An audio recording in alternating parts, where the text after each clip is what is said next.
Cape Cod Broadcasting weaves the listening environments of 99.9 WQRC, Ocean 104.7, WFCC Classical 107.5, Cape Country 104, and CapeCon.com's website experience to reflect the lifestyles of the people who live, work, and play on Cape Cod. We hope that you enjoy this podcast. I'm Laura Reckford, and this is Sunday Journal. I'm here in the studio with Tim Whelan, who is a Republican running for state representative in the 1st Barnstable District to replace retiring state rep Cleon Turner. We are focused on politics with the upcoming primary election on September 9th. Among the races that will have a contested primary is the 1st Barnstable District. 3 Democrats are running, and Tim Whelan is the only Republican running in the primary. The primary will determine which of the Democrats will appear on the ballot running against Tim Whelan. Tim, welcome to the show. Thank you, Laura. I appreciate the opportunity to come here and speak to your listening audience, and it's great to be here. Let's start with your background. Tell us about yourself, where you live on the Cape, what you do for a living. Yes, ma'am. I am a Brewster resident. My wife, my daughters, and I live on the west side of Brewster. My background is I have 26 years of public service. I started at the young age of 19 as a corrections officer, and I just retired recently. Right before I announced my candidacy for office, I retired as a state police sergeant. I was the day shift commander out of the barracks in South Yarmouth. You are a Republican. Tell us about your political philosophy and why you decided to run to represent the 1st Barnstable District. What it was for me, Laura, what the main motivation was that got me out of my role in public service as a state trooper and into politics was I started seeing, and I think a lot of us see, that there's a lack of accountability in state government right now. And, it's evidenced most, what I would see on a regular basis as a police officer by the EBT fraud when we were bringing in people that were under arrest that were drug dealers, and they would have multiple EBT cards, and there were no criminal penalties that we could go after them for. And I found that not only to be maddening, but it was also it was so rampant, and there seemed to be some real roadblocks to reform that were being put up to EBT reform in the legislature. I felt very strongly that I wanted to get involved in politics. There were several other things. It was the never-ending increases that have been proposed in the gas taxes, where our gas taxes are going to go up based upon the consumer price index instead of the legislature actually showing the fortitude to vote to raise taxes. I would say probably most importantly, Laura, I'm running as a Republican because I really want to restore balance on Beacon Hill. We've had 8 years now of one-party rule on Beacon Hill. And I think it's pretty obvious to your listening audience, as it is to virtually everybody that I speak to, that has not been a good thing for the people of Massachusetts. I want to go up to Beacon Hill, and I want to help restore some of that balance by being a member of the Republican Party and working in a bipartisan fashion and reaching across the aisle to work with my Democratic counterparts and try and bring some common sense ideas up to the State House. Now, do you have any other experience in politics or on other, perhaps, town committees, things like that? I served on the Governor's Task Force on School Safety and Security. That was a very involved assignment that I had. I was assigned to that by the House Minority Leader, Representative Brad Jones. That was probably one of the more rewarding assignments that I had. It was a cross-secretariat task force, and I sat on this task force with the Secretary of Public Safety, the Secretary of Education, and the Secretary of Health and Human Services. I served with the Superintendent of Schools here in Barnstable, Dr. Mary Chakowski, as well as the Dennis Yarmouth School Resource Officer, Officer Nick Pasquarosa, along with other legislators and political leaders, school superintendents, principals, and teachers. And we worked for a period of time on and we developed a framework for school districts to use to increase school safety and security for their students. And I've also recently been appointed to the Brewster Council on Aging.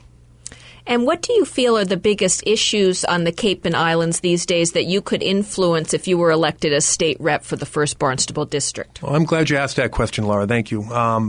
I think that one of the major issues that's facing the residents in the district is the concerns over school funding. I plan on becoming a very strong advocate for our public schools and doing whatever I can in my role as a legislator to ensure that the state supports are there to support our schools and to give our students the quality education that they deserve. I come from a long line of public school educators. My wife is a teacher here in Barnstable. She was an administrator in Dennis, Yarmouth. My sister's a public school teacher. My father was a public school teacher. My father-in-law was a public school teacher. So education is very, very important to me, and that will be evidenced by the energy level and the advocacy I put into it up on Beacon Hill. I'm Laura Reckford, and this is Sunday Journal. We're focused on politics with the upcoming primary election on September 9th. I'm talking with Tim Whelan, who is a Republican running for state rep in the 1st Barnstable District. We're talking about local issues.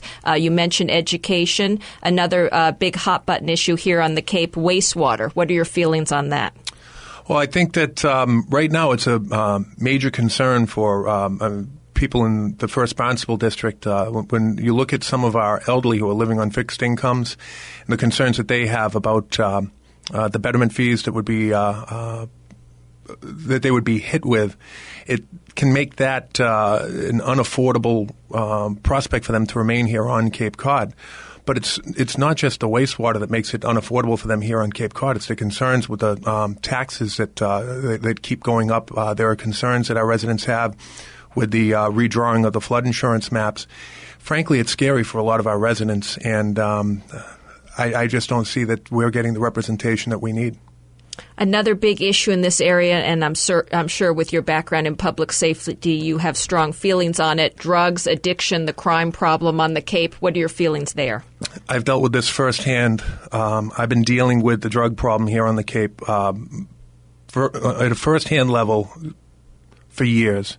I think that what we see going on here right now is it's a result of bad administration. We're seeing some changes right now.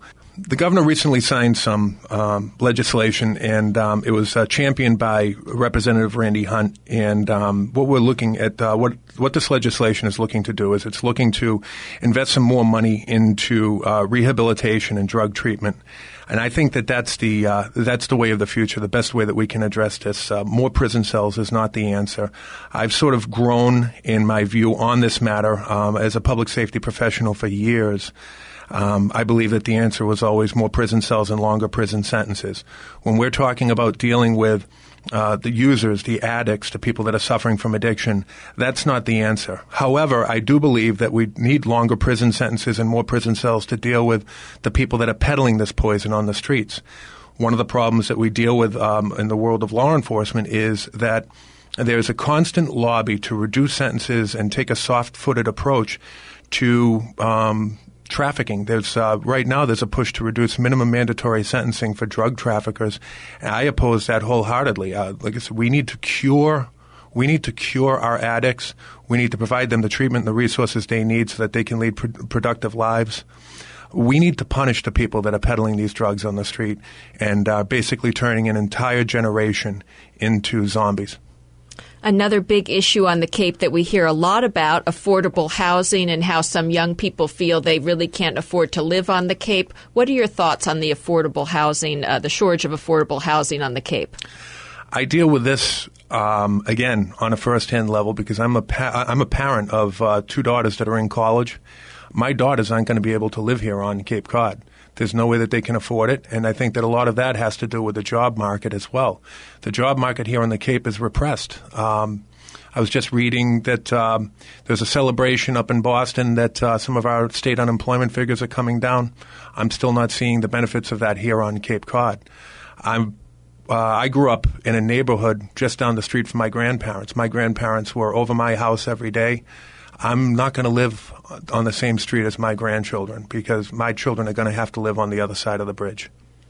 Another issue we all talk about on Cape Cod, and certainly this time of year, traffic and the talk of should there be a third bridge. What can we do about it? Any thoughts on that? I have very strong feelings on this one, Laura, and I'm also glad that you asked this question.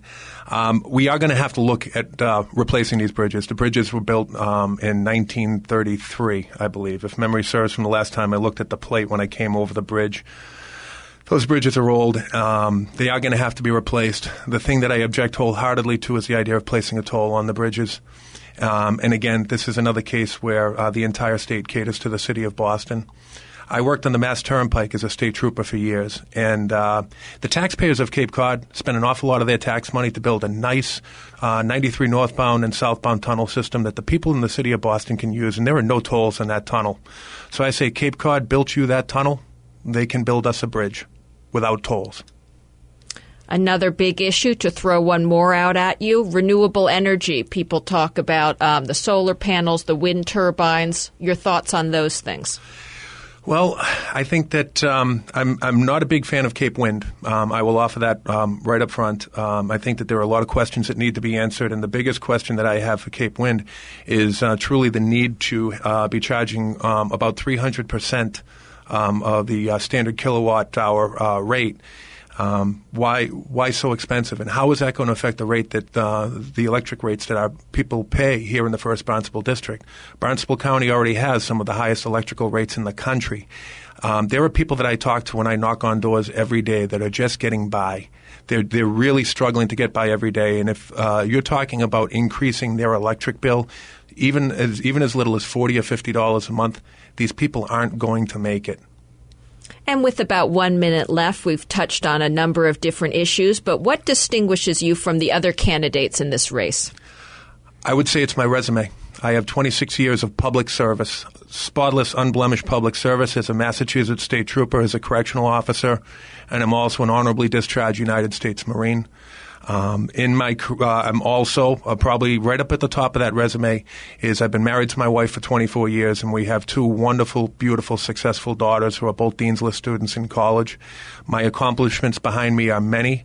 I'm very, very proud of them, and I look forward to going on to the state legislature and achieving even more for the residents of the First Barnstable District.